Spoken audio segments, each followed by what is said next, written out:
Even those that are joining us online via Rock, we pray that you also have your elements with you so that you can join this morning. Hallelujah. And partake of the bread and partake from the cup. And in Him, in Christ Jesus, we can truly find the blessing in our lives. Okay.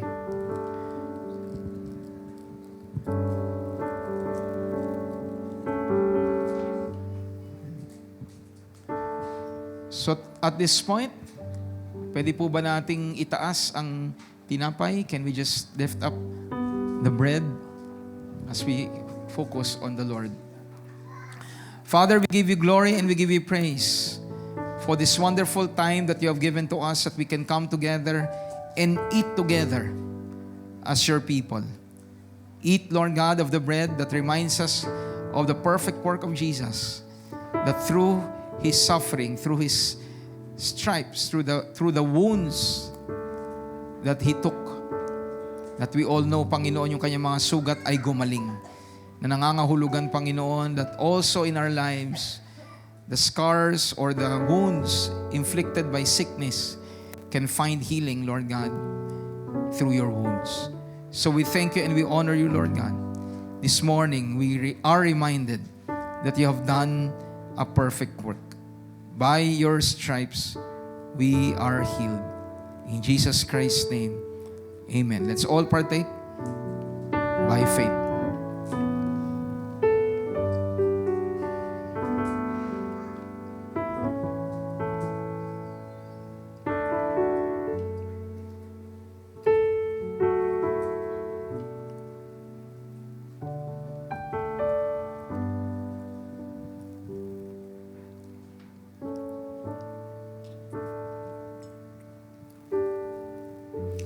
As we partake from the cup, Lord, we thank you that by your blood, we have been cleansed from all our sins. Past, present, and even future sins. You have already cleansed. You have already forgiven. You have already washed completely away from us. And that is why we have been declared righteous. Kami ngayon ay matuwid. Hindi dahil sa aming mga gawa, kundi dahil sa iyong ginawa, Panginoon. And through what you have done, we can live truly righteous lives because that is who we are already in Christ Jesus. Pinawalang sala, kaya sa kasalanan, Panginoon, hallelujah, kami po ay hindi na napabibihag pangmuli dahil sa iyo pong kaawaan. Salamat, Panginoon. We just honor you this morning. In Jesus Christ's name, amen. Let's all partake by faith. Thank you, Jesus. At this point, once again, I just like to extend prayer to anyone who needs special prayer when it comes to your body.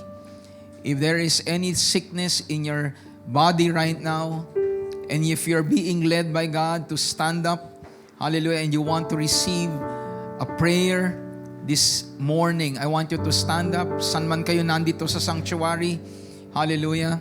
Anyone here who is sick, anyone here is struggling physically, there's something wrong in you. Hallelujah. I want you to stand up right now and I will be praying for you. Hallelujah. Praise the Lord. Thank you, Jesus. Do not be afraid, do not be ashamed. Hallelujah. No one will judge you. No one will condemn you. Hallelujah. We all know that Christ is the reason why we can walk in healing. Father God, right now, as your people are standing up in faith, as your people, Lord God, ay lumalapit sa inyo, Panginoon, ang may pagpapakumbaba, umaasa sa iyong kaawaan.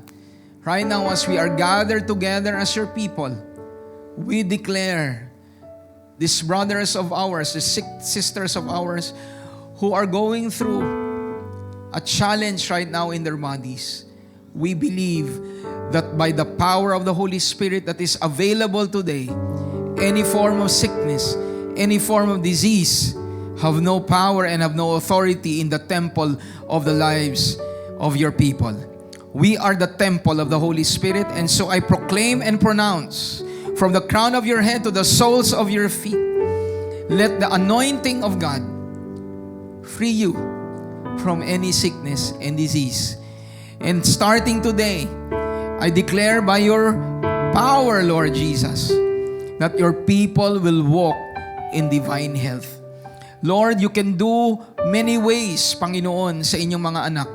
But we come to you and declare that you heal miraculously, Panginoon. You heal miraculously your people. And also those who are standing up, Lord God, as we experience your health, continue to give us the capability and the wisdom to protect, hallelujah, the health that you have entrusted to us. That we will be able to eat right, that we will be able to take care of our bodies the way you want it to be taken care of. That is what we proclaim. This is what we have in Christ Jesus. And even those that are not sick, I pray that in your grace, your people will remain to be healthy. That we will take care of ourselves as you lead us, Lord. Salamat po, Panginoon. We just bring back to you all the glory and all the praises. In Jesus Christ's name, amen and amen. Can we give the Lord a clap offering a praise? Hallelujah. Amen. You may be seated. As you are sitting down, continue to embrace the healing of God over your bodies. Amen. So good morning po sa ating lahat. Pakibati nga po ang inyo pong katabi ng isang magandang umaga. Amen. We've already reached the 4th Sunday of August at next Sunday po ay anniversary Sunday na po natin. Hallelujah. We're celebrating our 18th anniversary, September 1, 8:30 po ng umaga. So kindly buy your tickets po. We only have a few remaining. So i-maximize na po natin. Hanggang August 30 na lamang po ang pagbibenta po ng ticket. Sa September 1, wala na pong pagbibenta po ng ticket. And slots are limited po. So we'd like to ensure na meron po kayong upuan. So ang paraan po niyan is you have to have your ticket po.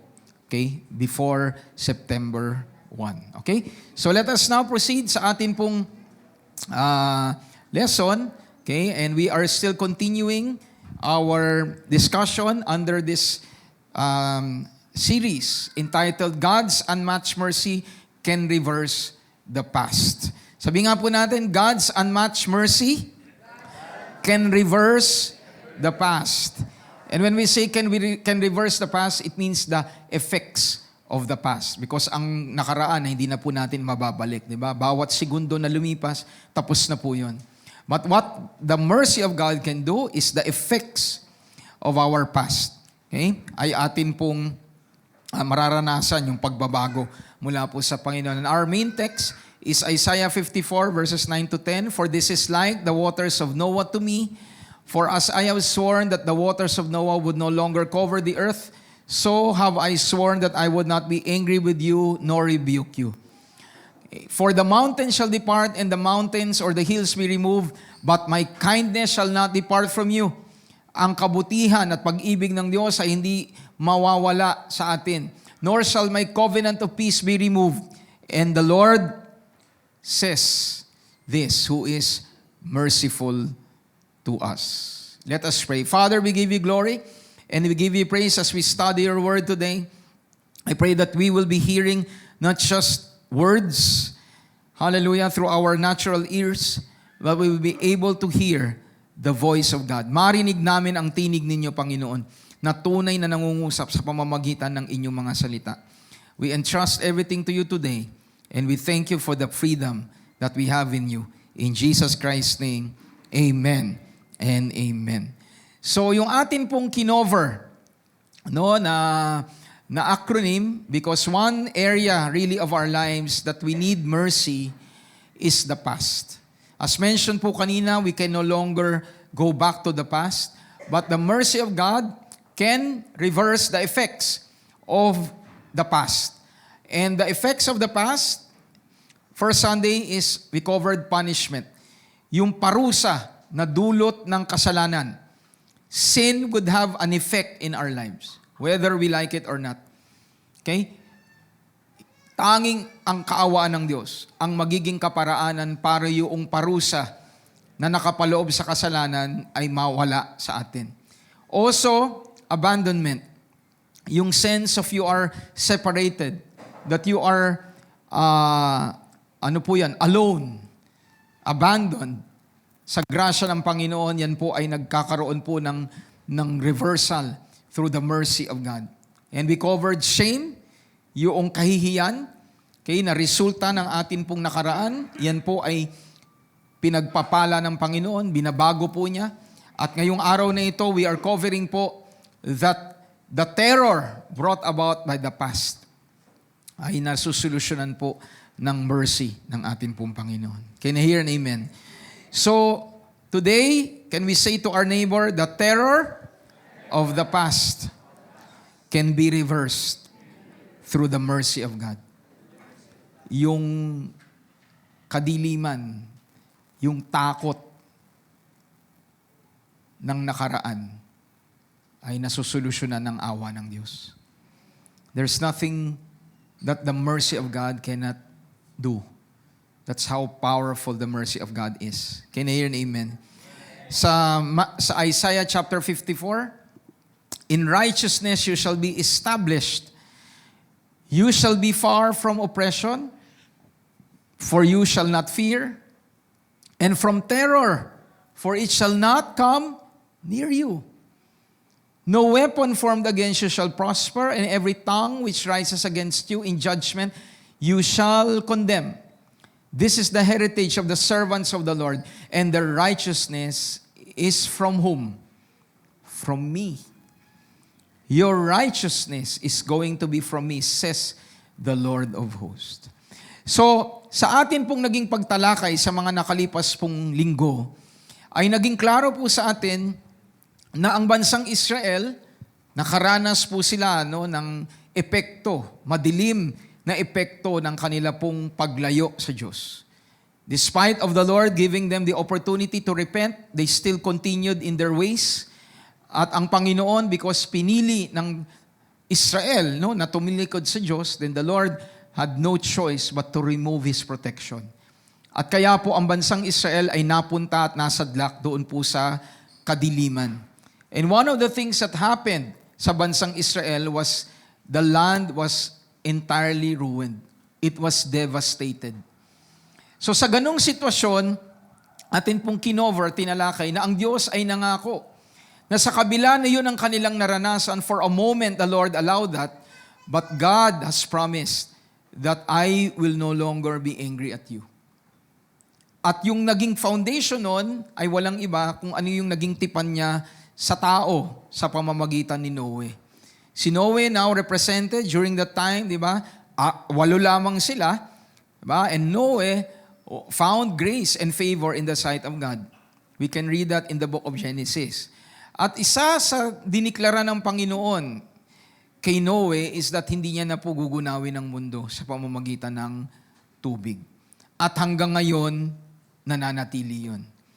And the Lord promised, which we read as our main text, He said that my kindness, just like what I did to Noah, will remain.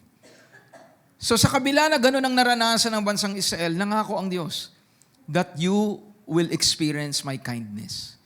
Yung aking awa ay mananatili sa inyo. At ang sabi niya, maging ang tipan ko sa inyo ng kapayapaan ay mananatili. So we see yung naging pagbabago sa buhay po at sitwasyon ng Israel. And when we read verses after that, ito yung ating mababasa. Dahil ang Panginoon ay bibiyayaan sila at ibabalik sa kanila pong bayan, God will restore things.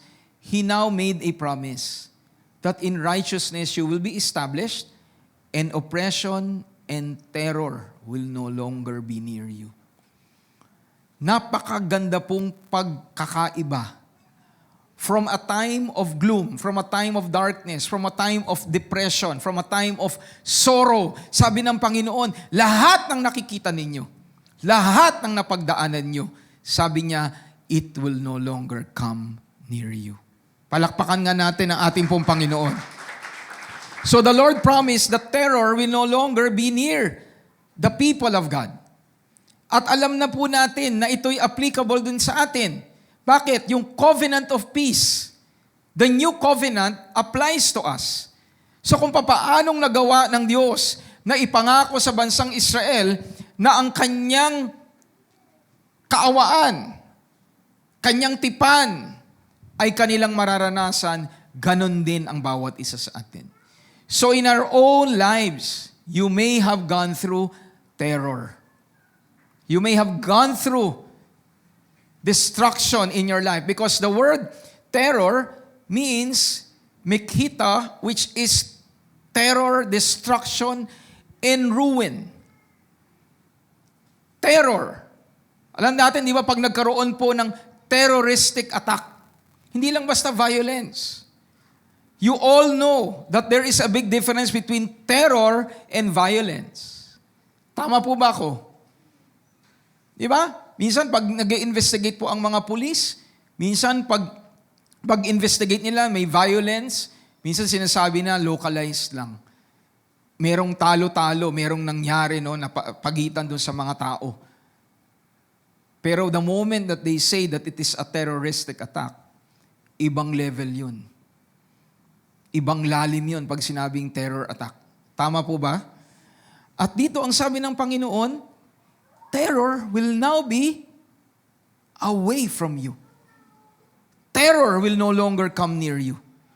And that word is destruction. Alam niyo po, one thing that all of us will agree, nang ayaw natin, lalo na kung pangit na nakaraan, ay yung pagkawasak na resulta ng ating nakalipas. And sadly, there are things that we still, or people or Christians still go through because of the effect of the past. Sirang kalusugan, sirang pamilya, sirang hanap buhay, sirang pangarap. Destruction is seen in the lives of people because of the effects of the past. Pero ano ang sabi ng Diyos? Ako na maawain ang nagsasabi sa inyo that terror will no longer be near you. Grabe po ang pagtalikod, no? Parang sa mga telenovela, di ba? Alam ko marami sa nanonood ng mga telenovela, di ba? Na ngayong araw na ito ay pulubi. Ngayong araw na ito ay inaapi. Tapos biglang natuklasan. Di ba? Tagapagmana pala siya. Sa isang siglap, di ba? Sa isang sandali ay biglang napalitan ang buhay. Ganyan din ang bawat isa sa atin. And this is something that we need to embrace. This is something that you need to start believing in your life. That only through the mercy of God that any form of destruction caused by the past can be reversed. Can I hear an amen? Start believing that. Gaano man kalawak ang naging resulta ng iyong maling nakaraan. Ang awa ng Diyos ay mas makapangyarihan. Can I hear an amen? So my encouragement to everyone, destruction you may see in your life, but trust the power of the Lord's mercy that it can rebuild any ruin in your life. Alam niyo po, tayo bilang mga tao, we have that desire to build. We were created in the image of God to have dominion. As God said to Adam and Eve, have dominion upon everything that I have created. Be fruitful and to multiply. That is our calling. Pero ang katotohanan din, or the sad reality of life is that it is difficult to rebuild if there is belief that anytime it can crumble. Ang hirap pong magtayo at magtatag kung merong takot at pangamba na anytime pwedeng gumuho ang iyong itinatayo. Tama po ba? That's why it is necessary to have a firm foundation, and we will later on see that. Ang Diyos, nais po tayong patatagin. Nais niyang i-build up ang buhay natin. Pero ang nakalulungkot na fact sa marami, ang nakalipas, yung terror ng nakalipas, ang nagiging balakid para maitayo at maitatag muli ang mga bagay na sinira ng nakaraan. But today, trust in the power of the mercy of God. There's nothing that the mercy of God cannot address. At ang proof ko dyan, mga kapatid, is no other than what God has done through Jesus. What further proof do you need? Ang tao nagkasala, nahiwalay sa Diyos. Diba? At nasadlak ang buong mundo. Sabi sa Romans chapter 5. You read Romans chapter 1 and chapter 2 kung gaano lumawak ang kasamaan. In chapter 5, binanggit doon, although the sin that man committed is not like that sin of Adam and Eve, not like that in particular of Adam, sabi niya, but death and sin reigned through every human being. So ang kamatayan ay lumaganap sa lahat ng tao. Pero ano po ang ginawa? Nang naparito ang Panginoong Jesucristo, nagkaroon ng solusyon ang malawak na kadiliman at kamatayan at kasalanan sa buhay ng tao. So kung nagawa ng Diyos na solusyonan ang sitwasyon ng tao, magagawa ng Diyos na solusyonan ang sitwasyon ng bawat isa sa atin. Any form of ruin, the Lord can rise up. The Lord can build up. Trust the mercy of God. And everyone says, Amen. Once again, it is difficult to build something if anytime you feel it will crumble. You will be on shaky ground. And another thing na dinescribe dyan ni Lord, not only is terror going to be far from God's people, meron siyang binanggit. Let's just go to the text. Sabi diyan sa verse 14, you shall be far from, ano po sabi ng text? You will be far from oppression. Sabi nga natin, oppression.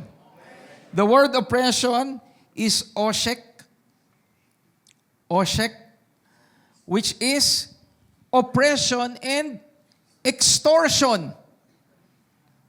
Sabi nga natin, extortion. What is extortion? Familiar po ba kayo sa salitang extortion? Pangingikil. Something is being taken from you forcibly. May kinukuha sa'yo na dapat sa'yo. Pero ano ginagawa? Kinikikil. Kinukuha ng force. And normally, extortion is being done through fear. Tama po ba? Ang pangingikil, normally, ginagamit ay pananakot. Pero anong sabi ng Panginoon? In my people who trust in me, oppression will no longer be near you. What I see here, mga kapatid, is the negatives of the past should no longer extort from us. Why? Because Christ has fully paid any debt we may have. Ang extortion, nangunguha ng hindi naman dun sa taong nangunguha. Ang tanong, bakit natin papayagan ang nakaraan at nakalipas natin na kuhanin ang kapayapaan? Kuhanin yung mga bagay na dapat sa grasya ng Panginoon, we begin to enjoy already. Ang nangyayari sa maraming mga Kristiyano, and this is sad, we live our lives trying to pay for our mistakes. We try to live according to the demands of our past. Do you agree with Pastor Mel? The past is trying to catch up on us. Narinig nyo na ba? Alam ko, narinig nyo na mga Pilipino, di ba? Meron po tinatawag na multo na nakaraan. Tingnan mo ngayong katabi mo. Di ba? Sabi mo sa kanya, may multo ba ang nakaraan mo? There's something scary about your past. And it affects your life, the way you interact with people, and even the way you make choices. I shared kanina pong umaga, yung pong, nung time ng pandemic, meron pong nangyari sa akin po negative. No? One time po, while I was tumatakbo, tapos meron po akong suot na smartwatch, napun ako, parang hindi siya bumababa yung heartbeat. Yung heart rate, patuloy pa rin siya. So I got scared. At tumaas po yung blood pressure ko.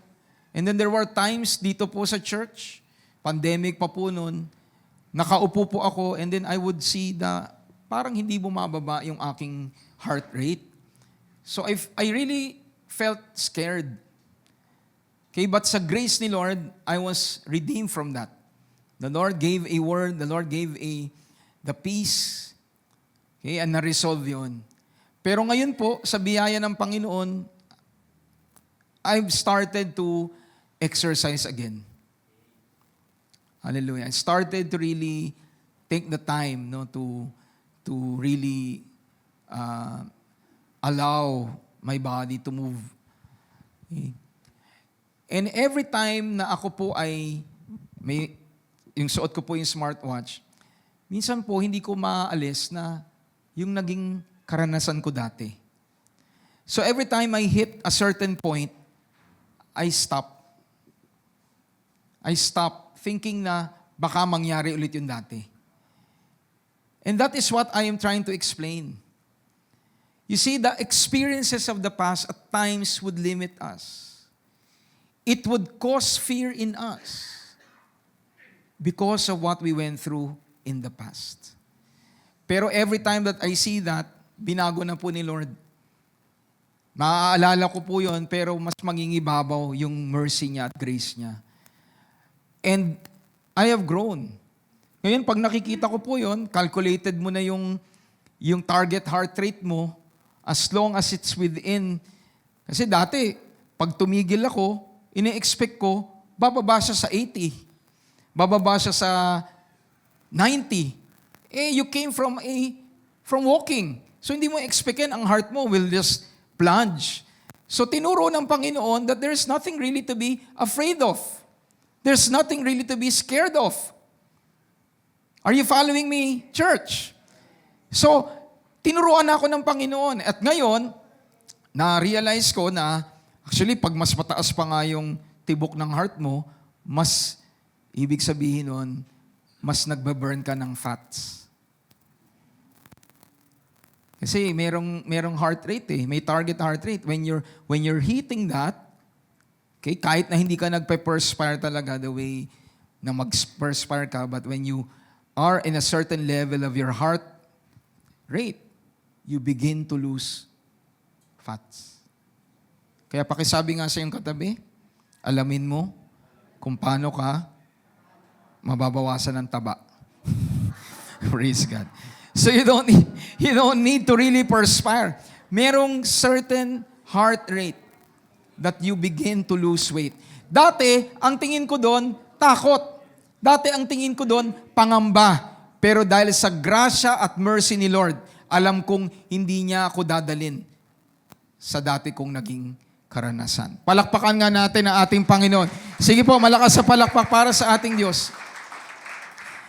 And that applies also in your life. When you remember the past, at minsan meron tayong gawi. Pag maganda yung nangyayari, di ba, gawin ng mga Pilipino, wag ka masyadong magsasaya. Di ba? Puro blessing na naranasan mo ngayon. Ako, mag-ingat ka. Banda-banda dyan, merong mangyayari sa'yong hindi maganda. Kasi binabalanse lang ng Diyos ang lahat . Bakit nangyayari po sa atin yun? Because ang thinking natin, we are not qualified to be blessed by God.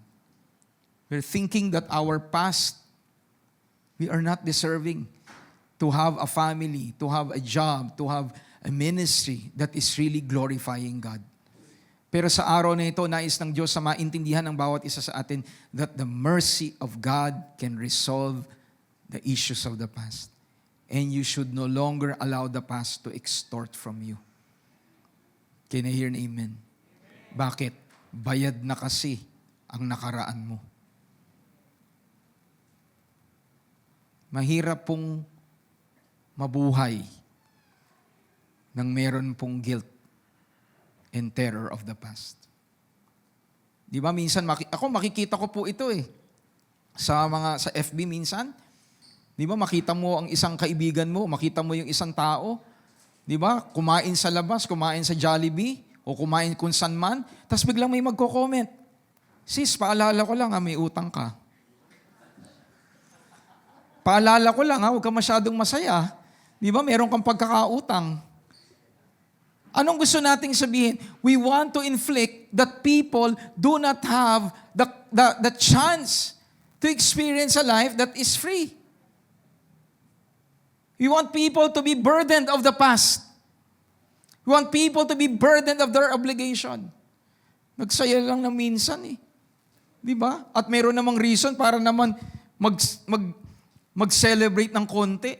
But people around us wouldn't want, because people, the society would tell us we are not qualified.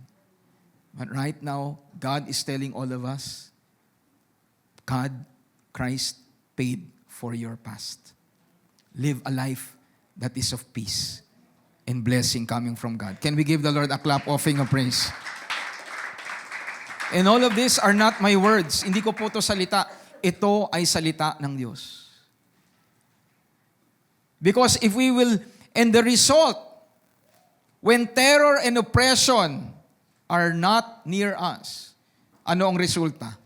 Fear will no longer be there. Di ba? Kung wala kang kinakatakutan, ba't ka matatakot? Kung walang oppression, di ba? Walang gumagawa ng hindi tama sa'yo, bakit ka matatakot? Tama po ba? And the word that God said through Isaiah clearly states that oppression will no longer be near you and you will no longer fear. Pag walang oppression, walang fear.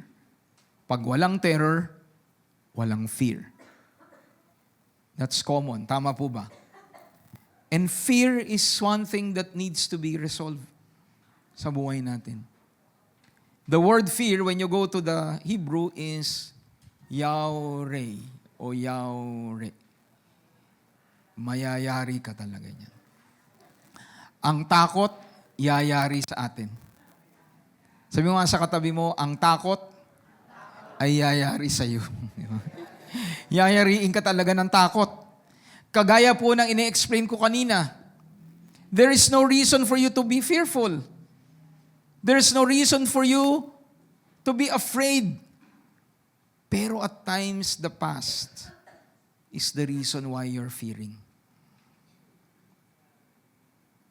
The skeletons of the past, the skeletons of the closet,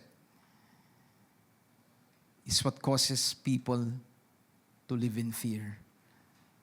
Today, mga kapatid, let us find rest in God. Let us find that the mercy of God is more than enough. You can face your fears, you can face your circumstances, your past. You can say to the past, oo, hindi ako karapat-dapat sa sarili ko. Pero dahil kay Kristo, qualify niya ako. Meron man akong naging pagkakamali, meron man akong naging pagkukulang sa pamilya ko, sa sarili ko, sa ministry, sa Panginoon, inaamin ko. Pero dahil kay Kristo at ang kaawaan niya, qualify niya ako. At hindi nangangahulugan na gawa ko dati yon, ay wala na akong pagkakataon maranasan ang buhay na pinagpala galing sa Diyos. Do not allow your past to dictate you. Allow the mercy of God to bring you to the fulfillment of God's promise over your life. And everyone says, Amen. Hallelujah. And all of these things, I want to bring you to this truth that when fear is finally addressed, or fear is finally addressed when the Lord's mercy heals the negative effects of our past. Hindi po mawawala ang takot pag ang kaawaan ng Diyos ay naghilom sa ating nakaraan. Amen po? Pag ang isang sugat nakita mo na naghilom, you will no longer be concerned. Oo, maaaring meron kang makitang scar. Pero dahil alam mong nag-heal na siya, hindi mo na siya kinatatakutan. Sa mga diabetics, yung wounds, isa yan sa mga tinitignan. Pag nag-check up ako sa doktor, pinapatanggal niya yung sapatos, tinitignan niya yung paa ko. Because for diabetics, wounds should not be neglected. They have to heal. They have to find resolution or solution. And pag nakita mo kahit na may marka, pero dahil alam mong naghilom na, kampante ka, you will not fear. Same thing with us. Mapag-uusapan minsan yung nakaraan mo, pero hindi condemnation and guilt ang mararanasan mo.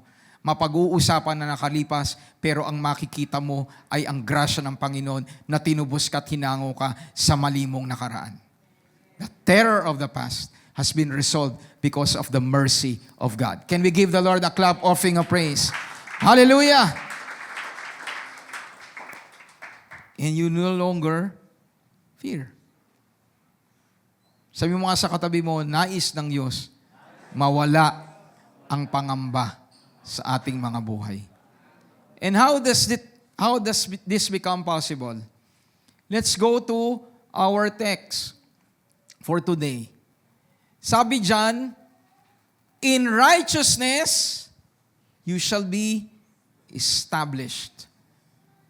And then binanggit, oppression and terror will no longer come near you. So the power of righteousness. And I would like to emphasize na after po sinabi ng Diyos sa bansang Israel that you have constantly rebelled against me. And that's why I have allowed you to experience the punishment of the sin that you did. Pero ano sabi ni Lord? There will come a time that you will now be established because of righteousness. From a nation that is stiff-necked, from a nation that is rebelling against God, sabi ni Lord, there will now come a point in your history that righteousness will now be made available, and that righteousness will cause you to be established. And what does this tell us, mga kapatid? That the righteousness of God, the righteousness of the Lord, does not only reverse the past, but it establishes our future. Yung righteousness, yung pagiging matuwid. Tanong ko po, if you see a person following God, righteous, would there be any reason for a person to expect punishment? The normal mindset of people is that when people are doing righteous things, God's blessing will be upon them. Tama po ba? When people go wrong, our normal expectation is that they should expect punishment. And this is not new. Even other religions teach this. This is the mindset of humanity. And you might be wondering why. The reason is because man ate from the tree of knowledge of good and evil. So the mindset of human beings is the knowledge whether something is good or evil. And all religions teach this. And sadly, Christians have the same mindset. Pero nasabi ni Lord, you have tried based on your own effort. You've tried, but you constantly rebelled against me. And that is the reason you were not established. Yun ang reason kaya kayo nawala sa iyong bayan. Nakakasunod po ba kayo mga kapatid? So ang kailangan natin, ang kailangan ng bansang Israel ay alin? Righteousness. Can I hear an amen? Righteousness is what's needed. Ang tanong ngayon, how does righteousness come? Let's go to the text. At marami sa atin, alam itong talatang ito, verse 17. No weapon formed against me shall prosper. Every tongue which rises against you in judgment, you shall condemn. And we often quote that, verse 17, hanggang doon, no weapon formed against me shall prosper. No kingdom raised against me shall stand. No tongue of judgment can prosper over me. Hanggang doon lang. Pero we miss out the reason why no weapon will be formed against us can harm us. The answer is the second part. Ano po ang sagot? The heritage, this is the heritage of the servants of the Lord. And their righteousness is from whom? From me. Not from them. Hindi yung kanilang pagsunod. Hindi yung kanilang sariling kakayahan, kung hindi ang kanilang katwiran, simula ngayon, manggagaling na sa akin. Are you following me? So kung ang katwiran natin ay galing sa Diyos, meron po bang butas doon? Is there a flaw in the righteousness of God? Meron po bang dapat pa po bang idagdag pag righteousness ay galing sa Diyos? Pag galing sa Diyos, wala nang idadagdag. Can I hear an amen? At sabi ni Lord, this is the heritage of my servants. Sino dito ang servants ni Lord? And why are we servants of God? Because nakapaloob, the righteousness of God has been given to us. Palakpakan nga natin ang ating Panginoon just to prove this very important, integral part of our lives. The reason why the past keeps on hunting so many Christians is because they think that they are not right with God. They feel that there is still lacking in righteousness. So tignan natin sa Romans chapter 3, 21 to 22. But now, the righteousness of God apart from the law is revealed, being witnessed by the law and the prophets. Verse 22, even the righteousness of God through what? Through what? Through faith in Christ Jesus. And to all and on all who believe. For there is no difference. Basahin natin sa Tagalog. Pero ngayon, inihayag na kung paano itinuturing ng Diyos na matuwid ang tao. So sabi, dumating na yung panahon na ipinahayag na, ni-reveal na kung paano nagiging matuwid ang tao. At papaano? Ano sabi? Ito'y hindi, come on, read. Ito'y hindi sa pamamagitan ng pagsunod sa kautusan. Sabi, ni-reveal ang paraan para maging matuwid. At sabi po ni Pablo, hindi ito sa pamamagitan ng pagsunod. Ano sa English ng pagsunod? Pag-obey. Claro, it is not by obedience to the law that you are righteous. Are you listening, church? So, pastor, kung hindi sa pamamagitan ng pag-obey, nagiging matuwid ako, papaano? Nilagay ang paraan. Pagpatuloy natin, ang kautusan na mismo at ang mga propeta ang nagpapatotoo nito. Ang tao'y itinuturing ng Diyos na matuwid sa pamamagitan ng pakilakasan, sa pamamagitan ng pananampalataya kanino? Kay Jesucristo. At walang pinapabura ng Diyos. Kaya ang sino mang sumasampalataya kay Jesucristo ay itinuturing niyang matuwid. So there are two ways, path to righteousness. The first is righteousness through the law. And sadly, walang nakaabot doon. Walang makakaabot sa pagsunod ng buo sa utos.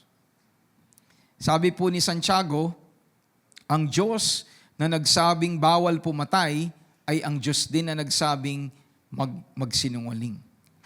So kahit nasunod mo yung commandments ng 1 to 9 at sumablay ka sa isa, sabi ni Santiago, hindi mo pa din nasunod ang utos ng Diyos dahil isa lang ang Diyos na nagsabi ng 10. Pastor, ang hirap naman yan eh. Ang dinidemand ni Lord sa tao, perfection. The only way for you to be declared righteous is for you to be perfect in compliance. Hindi today. You have to comply every day. Are you listening po? And that is the reason under the old covenant, no one was declared righteous. Pero God made a solution. The solution is Jesus Christ. The solution is the Lord. So by trusting in Him, sa pamamagitan ng iyong pananalig kay Jesucristo, ikaw at ako ay naituturing na matuwid. So kung matuwid tayo, ano pong sabi ng Scripture? You will be established. Are you listening, church? When you are righteous, you will not fear. Kung diniklara ka ng Diyos na matuwid, bakit ka matatakot? Ang Diyos nasa panig mo dahil siya'y nasa panig ng matutuwid. At ang katwiran natin, ulitin natin, hindi dahil sa ating pagsunod sa utos. Ibig sabihin ba nun, we will blatantly disobey God? Of course not. Gusto ko lamang pong idiin ayon sa salita na huwag nating iisipin na kaya tayo matuwid dahil tayo nakasusunod. Matuwid tayo dahil tayo nananampalataya sa Panginoong Jesucristo. And the obedience of Christ is settled. Ang obedience mo, obedience ko, may pagkakataong sumasablay. Tama po ba? Pero yung ginawa ni Kristo, settled na yon. So when you trust in what Christ has done, you remain to be righteous. You remain to be qualified. Pastor, nagkamali lang ako nung isang araw, nadapa lang ako. So, you acknowledge na nagkamali ka. Pero in the sight of God, you remain to be a child of God. You remain to be accepted as long as you continue. Ibang usapan po yun. Hallelujah. I don't want to move towards that. Pakinggan nyo na lang po yung power hawk. Pero the point that we would like to drive at, kung ikaw ay isang tao, mananampalataya, nadapa, naging mahina, you acknowledge in the sight of God that you did something wrong. Do not allow the thing to dictate your relationship with God. God's mercy and grace and your faith in Him is the reason why you are righteous. And everyone says, Amen. Can we give the Lord a clap offering of praise? Sige po, malakas sa palakpak para sa Panginoon. Ito yung sinasabi ni Pablo, na hindi ko kinahihiya ang mabuting balita. Bakit? The reason why he said, I'm not ashamed of the gospel of Jesus Christ, for it is the power of God to salvation. Bakit powerful ang gospel? Binanggit din ni Pablo ang reason. For in it the righteousness of God is revealed. Nakapaloob sa mabuting balita ang kaparaanan parang isang tao ay maging matuwid. At papaano nagiging matuwid ang isang tao sa harapan ng Diyos? Sa pamamagitan ng pananampalataya kay Kristo Jesus. So does that mean, Pastor, we will not obey? Why should I not obey? Righteous ako eh. I'm right before God. I will do what is right. Pero hindi ko iisipin na kaya ako righteous dahil gumagawa ako ng mabuti. Sino po ang nakakasunod kay Pastor Mel nun? Can you say to your neighbor, righteousness in the sight of God is by faith alone in Christ Jesus. So sino dito ang may pananampalataya sa Panginoong Jesucristo? Then you are righteous. Pastor, yung Pasko ganito. So, do you have faith in Jesus?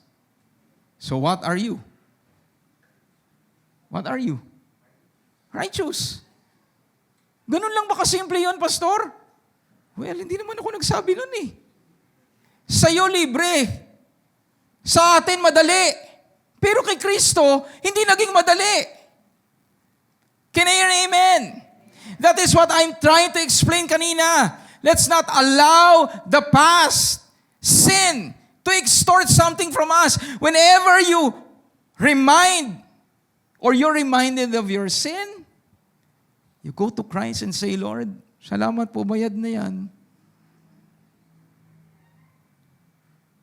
Amen. Can you hear amen? Salamat, Lord, bayad na yan. Hindi na yan pwedeng gamiting ebidensya sa akin.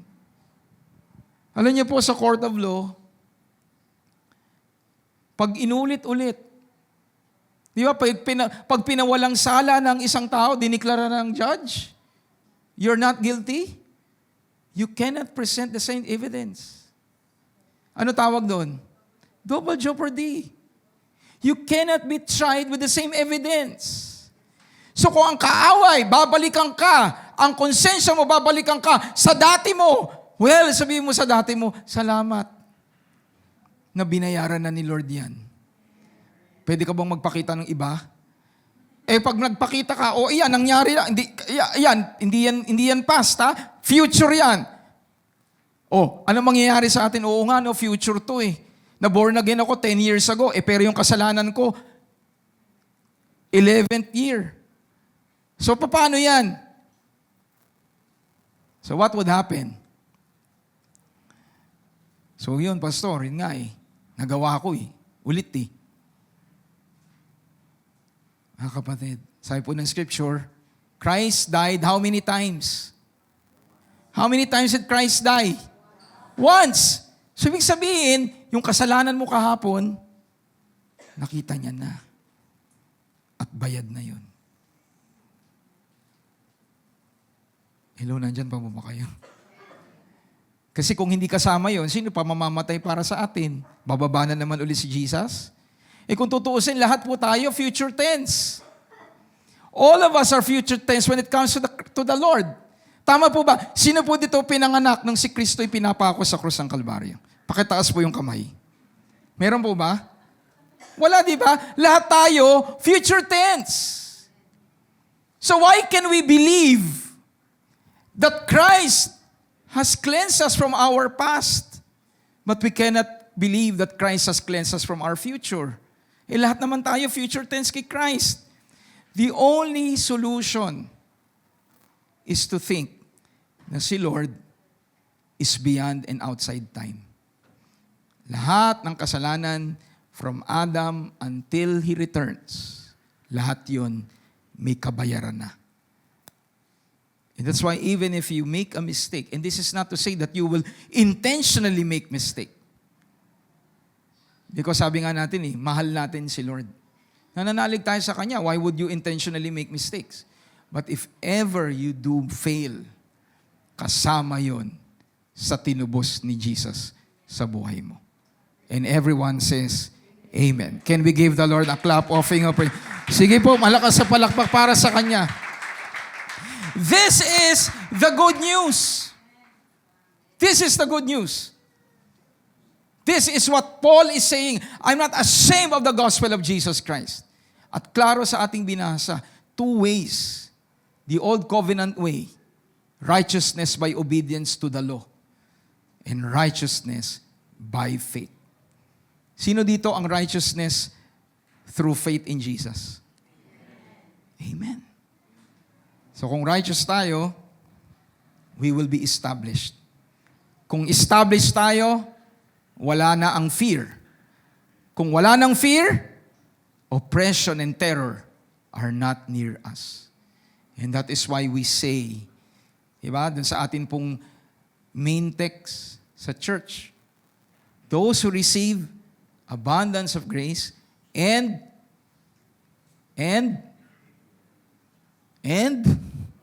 the gift of righteousness, they will what? Reign in life. Before I forget, di ko po kasi binasa sa Tagalog, pero I would like you to, thank you Lord for reminding me this.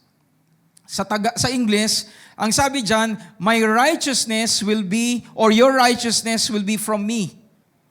Ang pagkakasalin po sa Tagalog, tignan po natin. Sa verse 17, ito ang pamana ko sa aking mga lingkod. Bibigyan ko sila ng ano po? Ng tagumpay. Sa English, yung ginamit doon, hindi po victory. Ang ginamit alin? Righteousness. Sino po nakakasunod? In the English, it's translated righteousness. Pero sa Tagalog, ang translator, piniling gamitin hindi matuwid. Ginamit nila alin? Tagumpay. Kasi, kinungklud na sa Romans 5 that those who have received the gift of righteousness, they will reign in life. Those who are righteous will be victorious. So, sino dito yung righteous? Then you are victorious in Christ Jesus. Palakpakan nga natin ang ating Panginoon. Sige po, malakas sa palakpak para sa ating Panginoong Jesucristo. Kaya umaali-aligid man ang nakaraan mo, na umaali-aligid man ang nakalipas mo. Salamat kay Lord na pagtagumpayan na natin yan dahil kay Kristo Jesus. Amen? Sino ang nabibless sa araw na to? Amen. This is the reason why we come to church. To hear the Word of God that is liberating. Meron pala niyan, pastor. Meron palang ganyan. Di ba? Ganyan lang minsan ng mga mananampalataya, yung mga aha moments natin. Nabasa mo ng Biblia from flyleaf. Di ba? To cover page to last. Di ba? Hallelujah. Kung kaninong picture yung huli dyan. Hallelujah. Hallelujah. Praise God. So only in Christ Jesus do we have perfect righteousness through faith.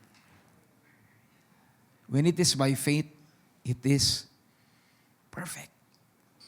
Romans chapter 4. The promise becomes sure because it is not by works, but it is by grace. Through faith. Kaya gusto po ninyong maging tiyak, do not rely on your works. Rely on the grace of God. Kaya kahit kapos ka dahil grace, magsusupply si Lord ng way. Amen.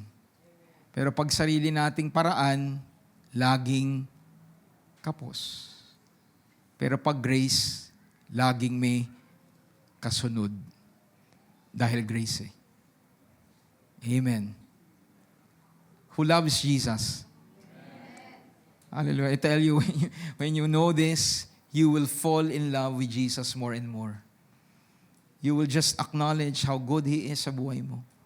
You're not deserving of anything, but you enjoy the blessing of God because of Jesus. Can I hear an amen? Hallelujah. So at this point, before we go to the next portion, we will pause for a while lang po and we will be giving to God. Okay.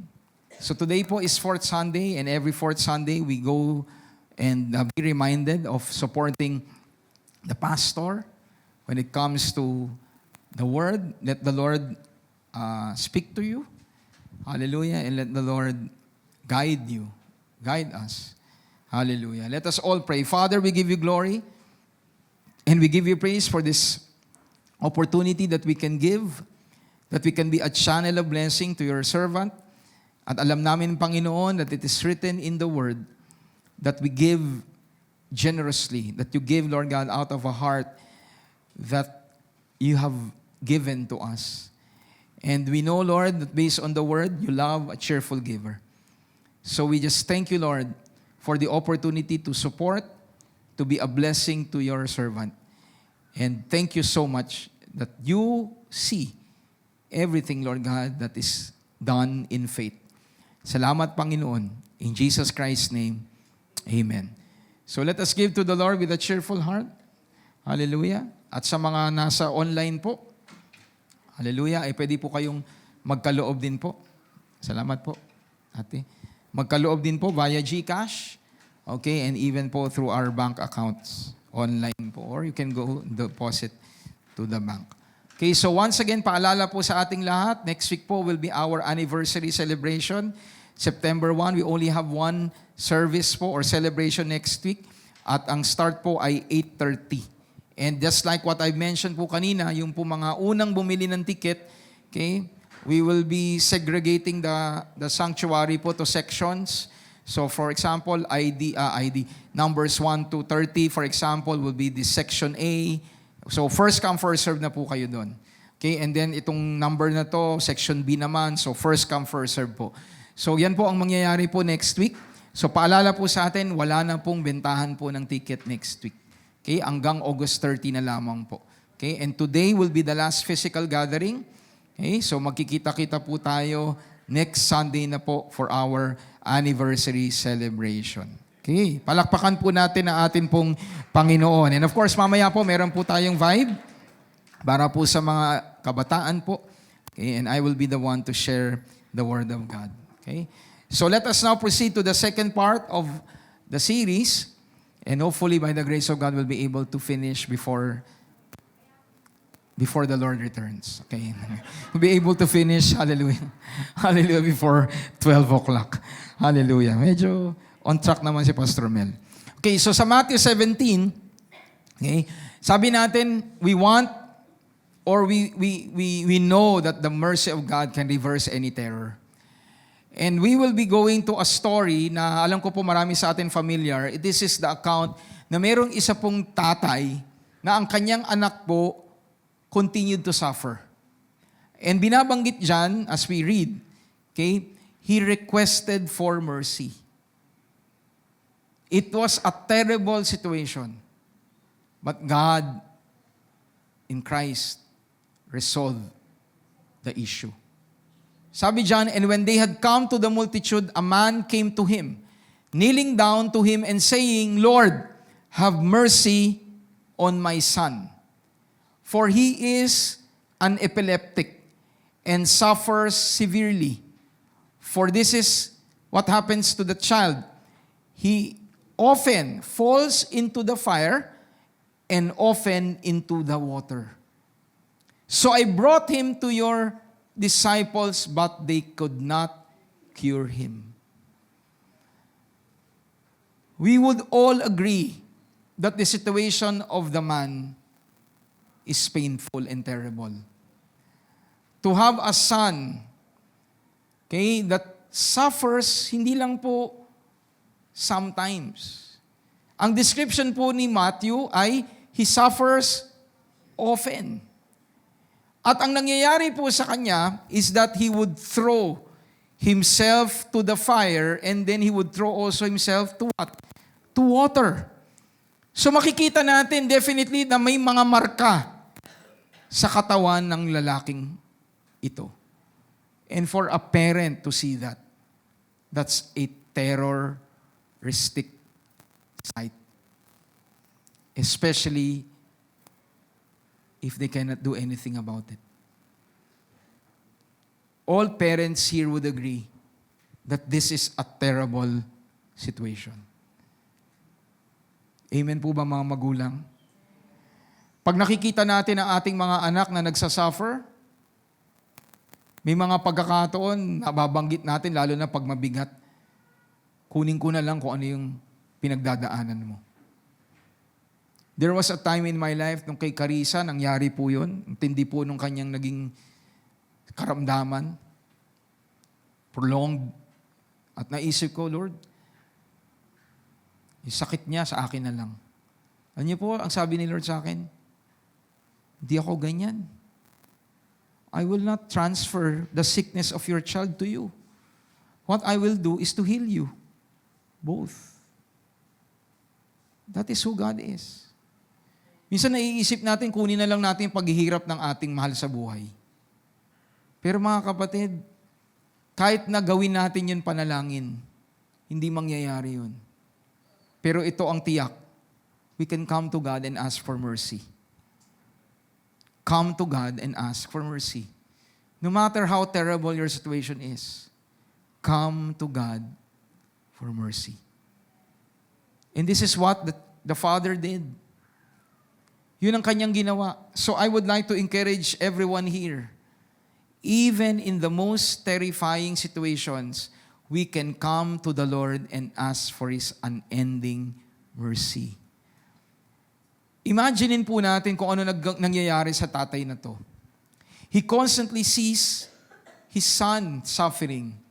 At hindi natin maaalis kung tayo nasa kalagayan niya, questions will rise up. Lalabas sa isip mo, bakit nangyayari to sa anak ko? Did I do anything terrible? Meron ba akong nagawa? Meron ba akong hindi nagawa? Kaya nangyayari to sa kanya. Baka yung Pasko, baka yung nakaraan ko, ito ay parusa ng Panginoon sa amin. These things can go inside you. Do you agree?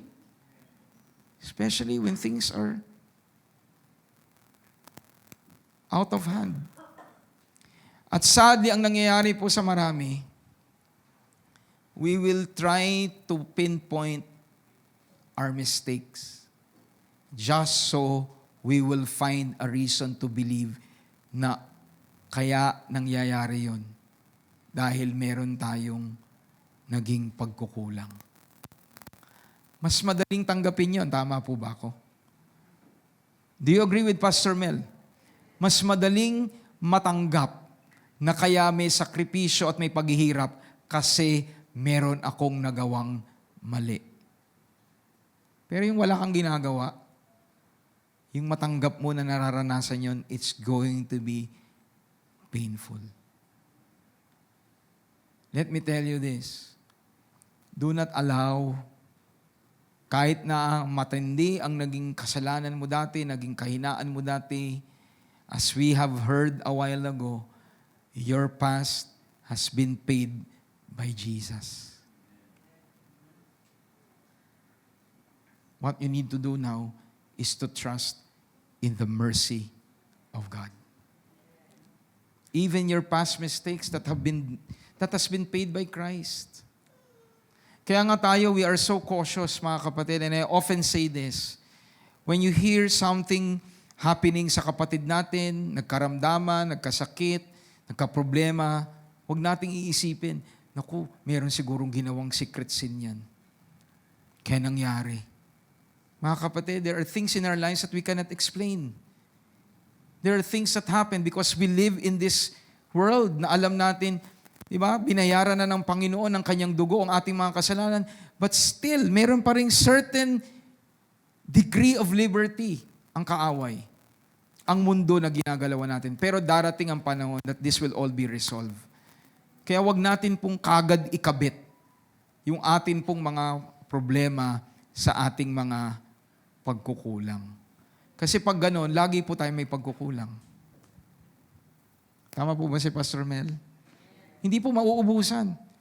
At may mga iba pa, di ba, tinitignan pa yung, hindi na yung pamilya mo, titignan pa din lolo mo. Titignan pa din yung lolo ng lolo mo. Di ba? Hanggang sa makarating na. Kanino makakarating ang lahat pag inimbestigahan natin kung kaninong kasalanan? Kay Eva at Adan. Lahat tayo babalik kay Eva at Adan. Do you get the point that I would like to drive at? Your past may be dark, but the mercy of God is brighter than any darkness of our past. And everyone says, Amen. Can we give the Lord a clap offering of praise? Hallelujah. Tapos na yun. Minsan makikita natin, minsan sa mga magulang, di ba, yung ugali mo, yung naging buhay mo, nakikita mo sa anak mo. Minsan naisip, naku, natatransfer. Mga kapatid, start to believe that has already been cut by the blood of Jesus Christ. And everyone says, Amen. Trust in the Lord. So what happened? Let's continue. In Matthew chapter 17. So ito sinabi ni Lord, faithless and perverse generation. How long shall I be with you? How long shall I bear with you? Bring him here to me.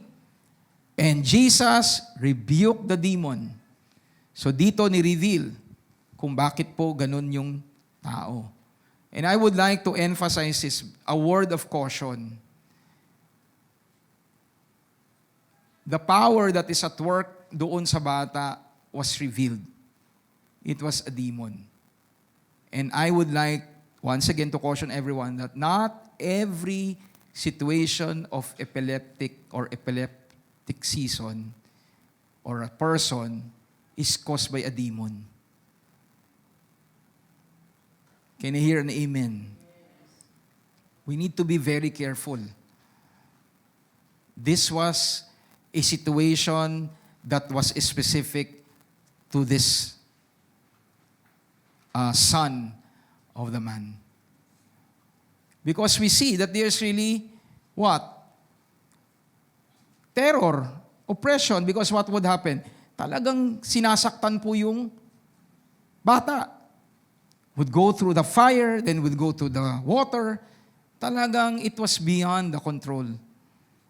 Okay, so we just need to be mindful and I need to raise that up. Kasi minsan sa atin, ang tingin natin sa lahat ng karamdaman is demonic in nature. Hindi po. Hindi lahat ng sakit ay bunga po ng demonyo. Hindi po. Sometimes, simply changing your diet will bring you health. So does that mean that you are under the influence of the enemy? No. Pakisabi nga sa iyong katabi, let us not generalize that all sickness is because of the devil. Hallelujah. Wag po natin siyang masyadong bigyan ng, di ba, ng credit na lahat ng sakit galing sa kanya. Okay? So what happened? It came to him. And the child was cured at that very hour. Palakpakan nga natin ang ating Panginoon. Sige po, hallelujah!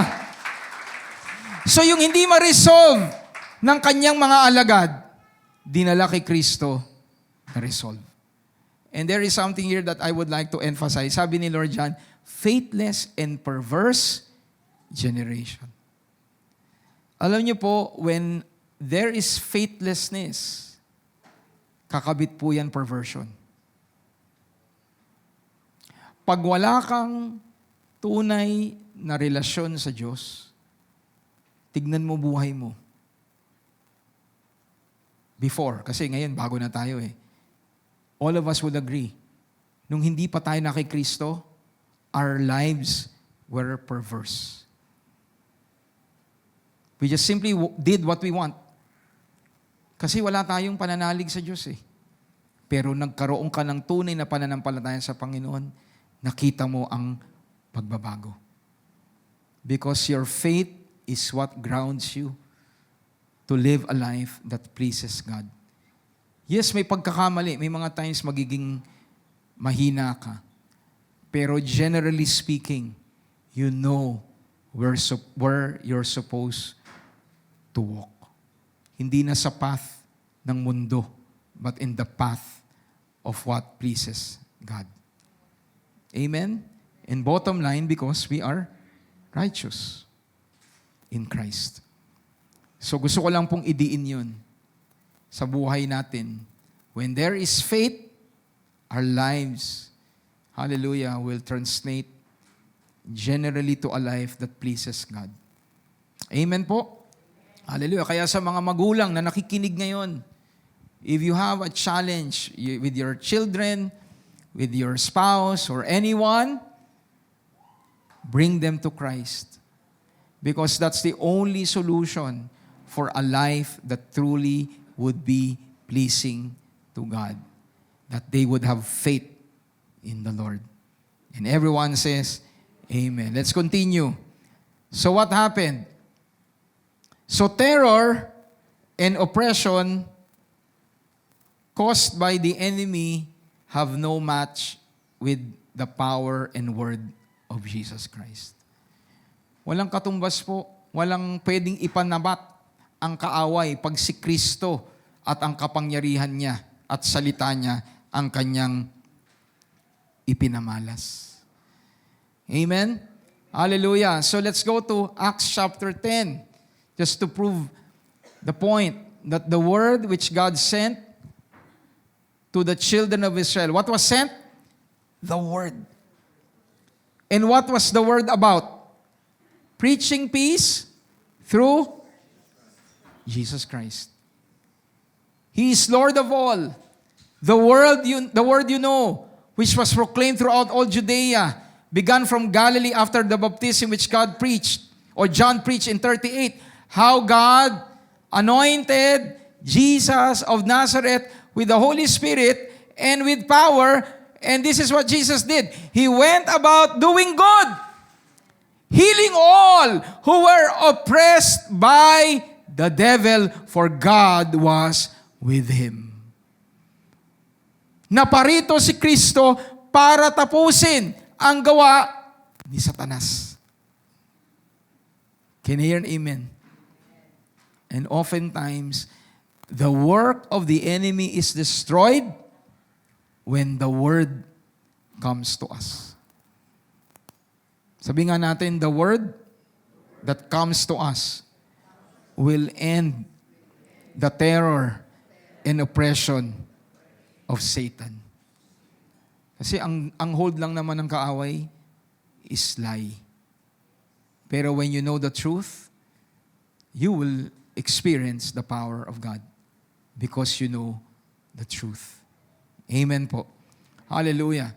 So, as we continue, peace happens when the Holy Spirit's anointing in Christ's name ends the enemy's oppressive work. Di ba pag natsolusyonan ang oppression, ang kasunod po nun, kapayapaan. Totoo po yun eh. When there is no more terror, when there is no more oppression, there will be peace. And the good news is this, peace is available to us through the anointing of the Holy Spirit. Can you say to your seatmate, the anointing is available in the name of Jesus Christ over your life. Hallelujah. Thank you, Lord. And this is where we will be ending.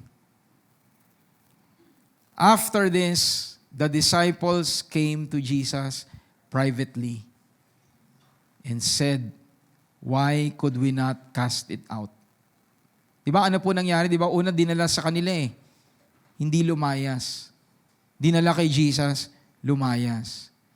So yung mga alagad nagtanong, Lord, bakit sa inyo nangyari yung miracle, sa amin hindi?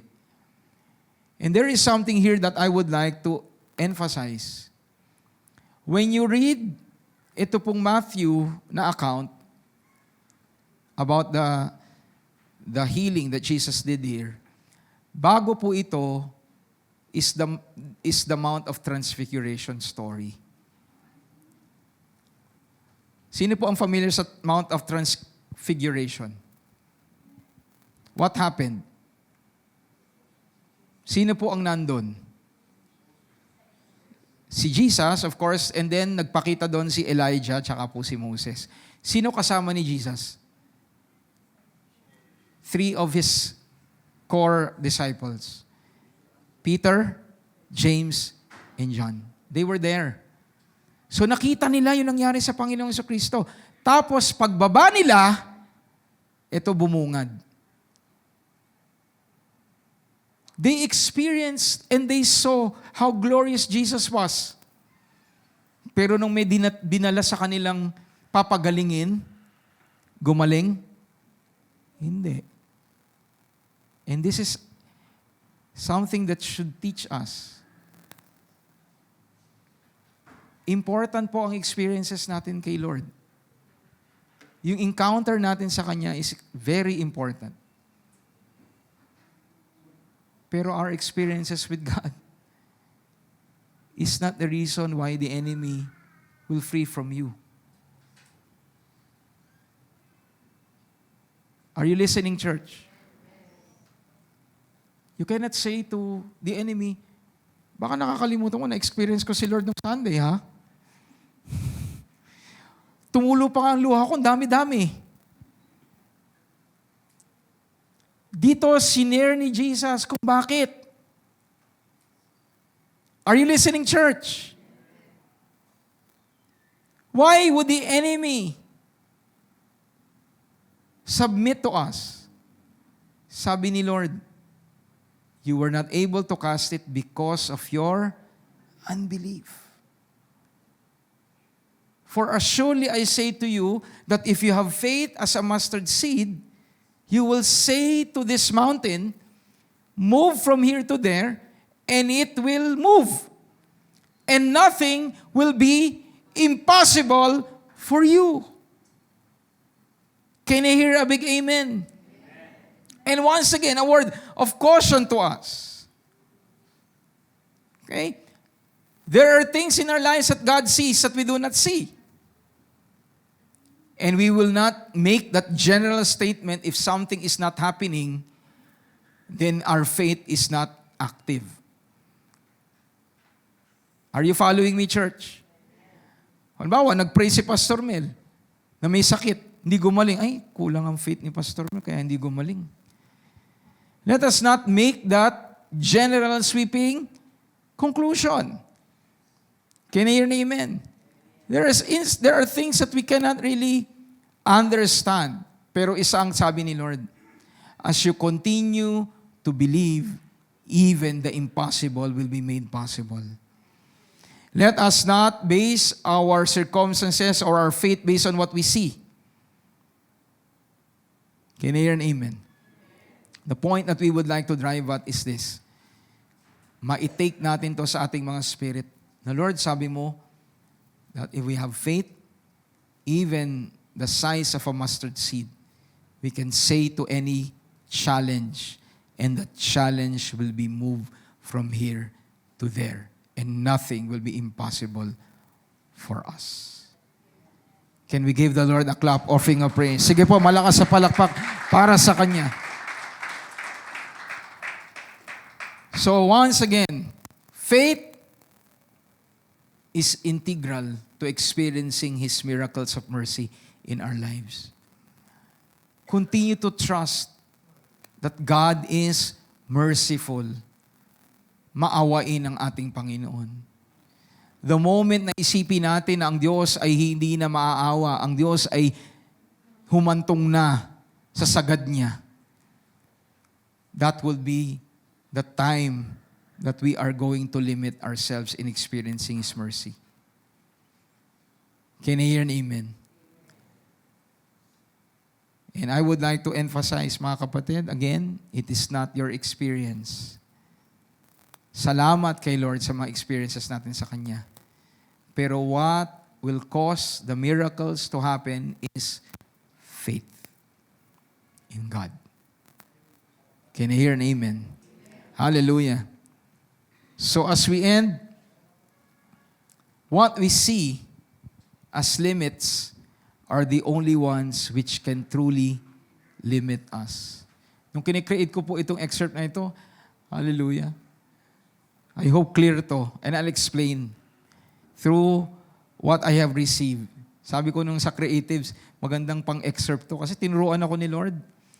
Nag-share po si Darlene nung pong fellowship po ng creatives and she shared about yung pong ginawa ni Lord na sa pamamagitan ng 5 tinapay at ilang isda, pinakain yung libo-libo.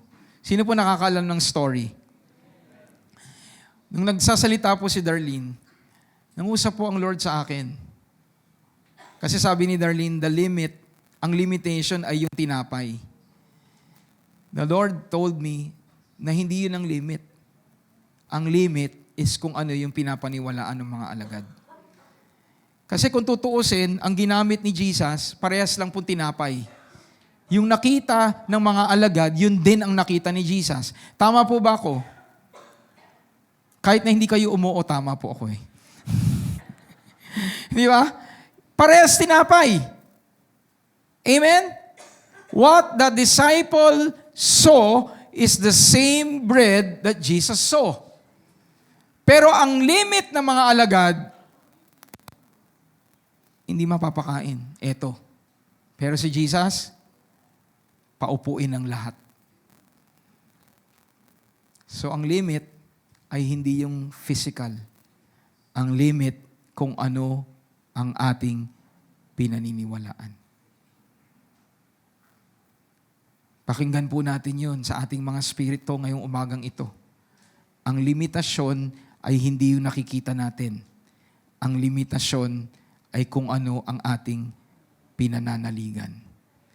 Kung ang pinapaniwalaan mo sa Diyos, walang hangganan ang kanyang biyaya, walang hangganan nga ang biyaya niya. Kung ang paniniwalaan mo ang nakalipas, your past is resolved by the mercy of God, then your past will be resolved by the mercy of God. But if you believe that your past will continue to dictate you and disqualify you, then you will remain to be disqualified and it will hinder you to experience more from God. So today, let us all agree that those who believe, those who have faith, can experience even the impossible. Kahit na ang nakalipas mo ay malungkot, madilim, kaawa-awa, ang mercy ni Lord mas malawak pa kesa sa nakaraan. Palakpakan nga natin ang ating Panginoon. Hallelujah! Praise God! I'm so blessed by that revelation coming from God. Walang limit. God is the one who determines all. Amen? So in Christ Jesus, God's unmatched mercy can reverse the effects of our past. Our punishment, brought by sin, abandonment, shame, and today, even the terror of the past. Hallelujah. Are you glad? Are you happy?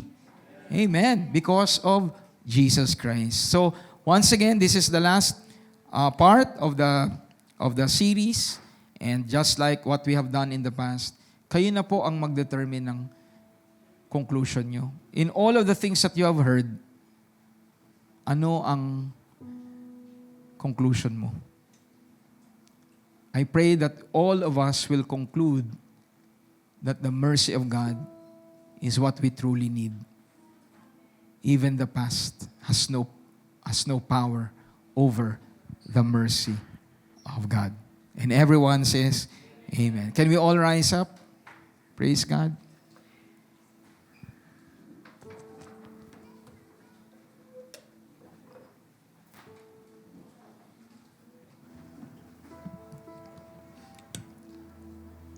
Praise the Lord. Right now, we will come to God and let this be the song, the meditation of our heart today. Hallelujah.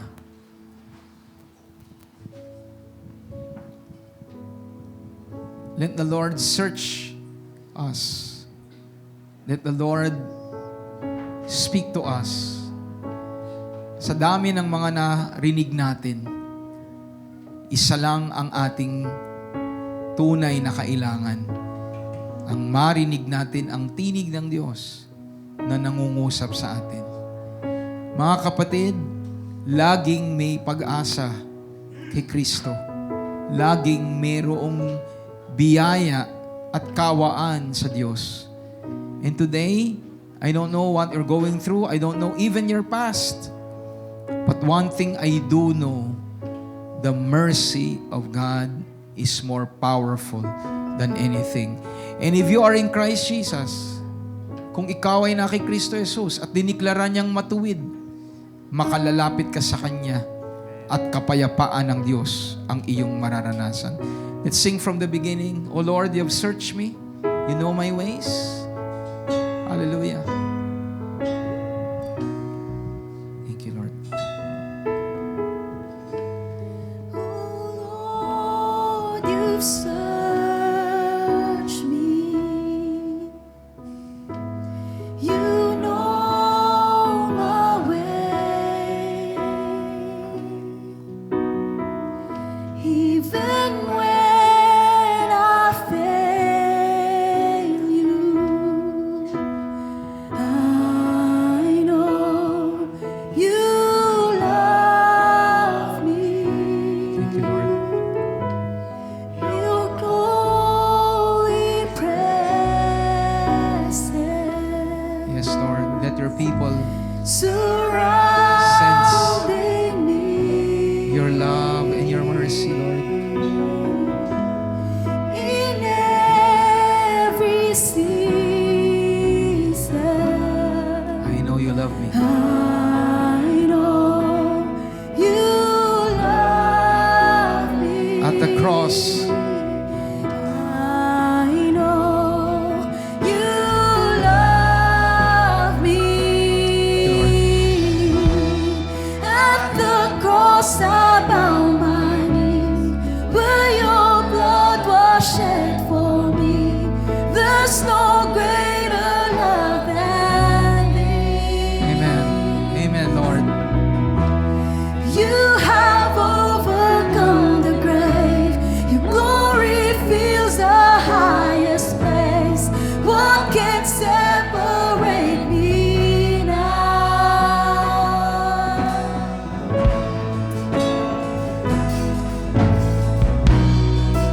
Thank you, Father. You go before me. You shield my way. You shield my way.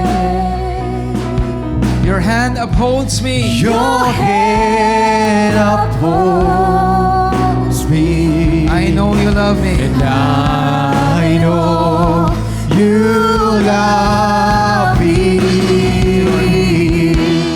At the cross I bow my knee, where your blood was shed for me. There's no greater love than this.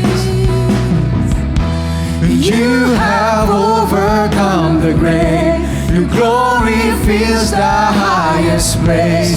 What can separate me now? Thank you, Lord. At the cross I bow my knee, where your blood was shed for me. There's no greater love than this. Hallelujah. And you have overcome the grave. Your glory fills the highest place. What can separate me now? At the cross. Hallelujah. And at the cross I bow my knee, where your blood was shed for me. There's no greater love than this.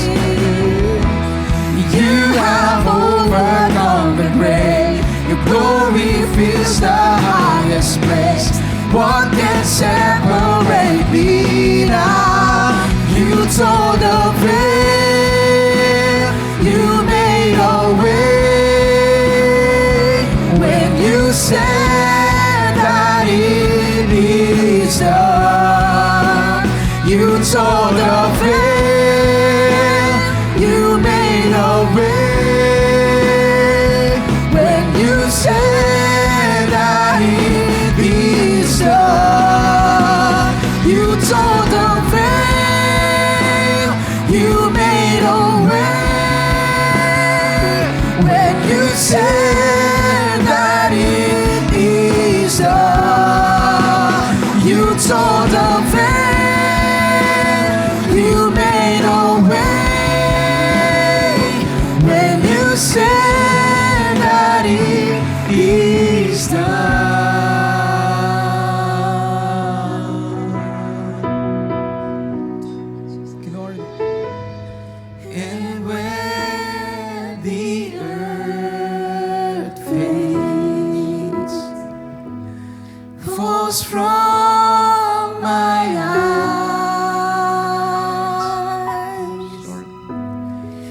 you stand before me, I know you love me. I know, and I know you love me. I know you love me. Hallelujah. I know you love me. Come on, let's believe it. Hallelujah. And I know you love. For the last time, I know you love me. And I know you love me. At the cross I bow my knee, where your blood was shed for me. There's no greater love than this. You have overcome the grave. Your glory fills the highest place. What can separate me now? At the cross I bow my knee, where your blood was shed for me. There's no greater love than this. You have overcome the grave. The glory fills the highest place. What can separate me now? You tore the veil. You made a way. When you said that it is done, you tore the veil. You made a way. When you said that it is done, you tore the veil. You made a way. When you said that it is done, you tore the veil.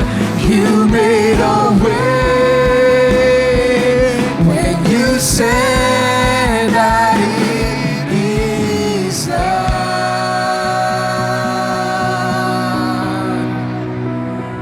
Yes, Lord. Thank you, Jesus, that everything is done. Our past has been resolved, Lord. The details of the past may not be reversed. But our present and our future will be free from the negative effects of the past. Punishment, the abandonment, the shame, and even the terror. Alam ko na ito ang mensaheng nais ninyo na maipaabot sa inyong mga anak.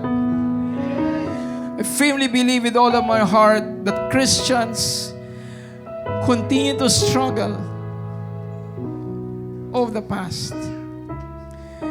But today, Lord, you're telling us that by the power of your blood, our contract with the past has been torn already. Pinunit na ninyo. Pinunit niya ninyo, Panginoon, ang kontrata ng nakaraan sa aming mga buhay.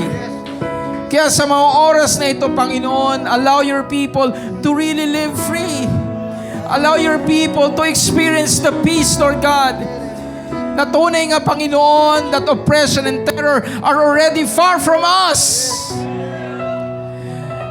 The past should no longer extort from us. Because lahat ng yan at higit pa, Panginoon, ang binayaran ninyo. We cannot pay our mistakes. We cannot pay for our failures. But you are there. You gave yourself and you gave more than enough. Mga kapatid, Christ gave more than enough for us. We may not have had a past that is pleasing to God, Pero God knows all of those. And He totally paid and even gave the abundant excess. The abundant excess. Right now, the Holy Spirit is reminding me of that parable of that Good Samaritan. Nang sabi niya dun sa lalaki nang idalan niya sa inn, sabi niya sa innkeeper, I'm going to pay for everything that is needed by this man. And he said, kung may kulang pa, pagbalik ko, you charge it to me. Today, that is what God is telling us. Hindi kapos ang mercy ni Lord. Hindi kapos ang grace niya. Yes, your past, your mistakes may have been big, may have been grave. Pero remember, the mercy of God is more powerful. You tore the veil and you made a way when you said that it is done, and you tore the veil, you made a way when you said that it. Once again, softly to the Lord. And you tore the veil, you made a way, and you said that it is done. I'm just being led now. Oh, thank you, Jesus. There are people here living in fear, living in sorrow, thinking that what they have learned about their parents, about their grandparents, will be passed on to them. And you might be going through that particular feeling, that it's like history is repeating itself over your life, whether it be physical, whether it be sickness that is genetic, whether it be mistakes, immorality that were done by your grandparents or even those of your forefathers or even your parents. And you're thinking that when you see your life, it's like what happened to them will happen to you. Right now, I'm just sensing in the Spirit right now that God wants to remove that mindset. God wants to remove that mentality. You are totally free because of the blood of Jesus Christ. You are totally forgiven. You are totally set free. And even your parents, even your grandparents, if they have turned to Christ, if they have honestly turned to the Lord, their failures would not need to manifest in your life, in my life. So right now, Father God, in the name of Jesus, as the anointing is flowing, Lord, we thank you. You have promised in your word na hindi nyo na sisingilin ang kasalanan ng mga ama sa kanilang mga anak. It is a choice that we need to make every moment, every individual. Kaya right now, Panginoon, anyone who is in Christ Jesus, gaano man ka-gloomy ang kanilang mga nakaraan ng ninuno nila, sa mga oras na ito, we declare, God, that those mistakes, those failures will not transfer to us. We are secured by the blood of Jesus. We are redeemed by the blood of Jesus. And we thank you so much, Lord, na ang aming mga anak will continue to prosper. Our children will walk righteously, Lord God, in your sight. We believe that even our children will serve you even beyond our service, Panginoon, sa inyo. From glory to glory, from generation to generation. That is what we proclaim and that is what we believe, God, in our life today. And we thank you so much that we are free from any curse of any generation. We are redeemed by the blood of Jesus Christ. Salamat sa iyo, Panginoon.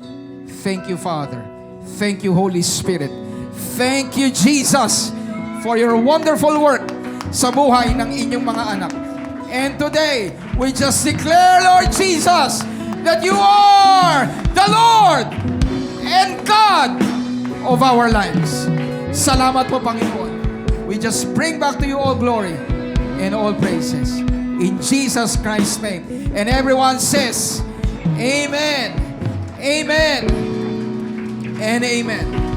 Hallelujah. Oh, thank you, Jesus. Hallelujah. Did you sense the anointing of the Lord? Hallelujah, we are free. Right now, anyone po, all the children po, pwede na pong pumunta sa harap. Anyone here who is celebrating his or her birthday? Hallelujah, hindi pa po napag-pray, matatapos na po ang August. You come in front po. Anyone po? Hallelujah. Praise God, nag-celebrate last week, mag-celebrate this week. Come in front. Hallelujah, wag na po tayo mahiya. Come on. Hallelujah, so that we can pray for you. Praise God, Ninong Romy. Amen. Praise the Lord. Si Pia is celebrating her birthday tomorrow. Okay, so let us pray. Father, we give you glory and we give you praise sa aking po mga kapatid na naparito sa harapan na nag-celebrate ng kanilang kaarawan sa buwan ng Agosto. Nagpapasalamat kami, Panginoon, sa buhay nila. Nagpapasalamat kami, Panginoon, na meron kayong magandang plano sa buhay ng aking mga kapatid. And as we pray for them, we release your anointing, we release your mercy, we release your grace to be upon them. I-multiply niyo po ito ng sagana sa kanilang mga buhay. And whatever prayers they may have, as they are aligned in your will, mangyari po, mangyari sa mga nananalig at nananampalataya sa inyo. Salamat. I declare healing, I declare health, I declare favor, and everything that is good, I declare to everyone who celebrated his or her birthday. In Jesus Christ's name, and everyone says, Amen and Amen. Thank you so much po. Hallelujah, mga kabataan. Just stay. Let's all lift up our hands to the Lord. The Lord bless you and keep you. The Lord make His face to shine upon you and be gracious to you. The Lord lift up His countenance, His smiling face, and give you shalom peace. I declare the grace of the Lord Jesus Christ, the agape, the unconditional love of our Abba Father, the fellowship, the communion of the Holy Spirit to be upon you, upon your family, biological and spiritual family, as we all proclaim the gospel of our Lord Jesus Christ to people around us, to cities in Metro Manila and the Philippines, and even to nations, proclaiming that Jesus Christ is coming back very soon. In the name of the Father, and of the Son, and of the Holy Spirit, in Jesus Christ's name. And everyone shouts, Amen and Amen. Hallelujah. Can we all proclaim by faith, we are part of God's family kingdom. For we are highly favored, greatly blessed, deeply loved, all because of our King in us, the Lord Jesus Christ. Amen and Amen. Thank you so much for joining this morning, and for those who have connected to us via Rock, remember, reign in life through Jesus Christ. God bless po. And